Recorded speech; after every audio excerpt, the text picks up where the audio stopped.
دا د بدر میدان دی.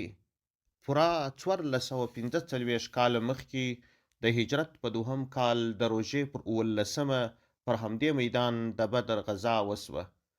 د بدر غزا د حق او باطل ترمنځ هغه پرېکنده مقابله وه چې د تاریخ لوری یې بدل کړي. له همدې ځایه حقیقي انسانیت راژوندی سو. تر دې وړاندې انسانانو په بې شمېره بدبختیو کې ستړی ژوند کاوه. تاسو چې کومه لوحه وینئ، پر دې لوحه باندې د هغو مبارکو اصحابانو نومان لیکلي دي چې د بدر په غزا کې شهیدان سوه او د اسلام په تاریخ کې خورا د لوړې درجې څښتنان دي. هغه سپین دیوال چې معلومیږي تر شایه د هغو مبارکو اصحابانو قبرستان دی چې په همدې غزا کې شهیدان سوي دي. او شاته چې کوم غر ښکاري، دغه غره ته جبل الملائکه وایي، یعنی د ملایکو غر.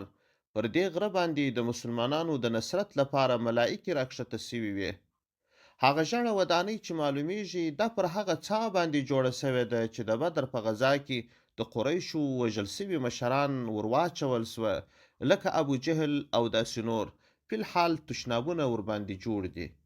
په درختو کې چې د کوم مسجد منارونه معلومیږي، دې مسجد ته مسجد العریش وایي. پر هغه ځای باندې جوړ دی چې رسول الله صلی الله علیه وسلم د مسلمانانو د نصرت لپاره ډیره اوږده دعا وکړه. د بدر غزا ثابته کړه چې کله ایمان ژوندی وي، شمیر، ځواک او وسایل ارزښت نه لري. له همدې بدره د بشریت حقیقي ژوند پیل سو، نړۍ د عدالت معنا وپېژندل. اوس موږ ته د دې ځای د لیدلو څخه دا فکر پکار دی چې هغه عدالت موږ څومره ساتلی دی او پر هغه مسیر څومره روان یو.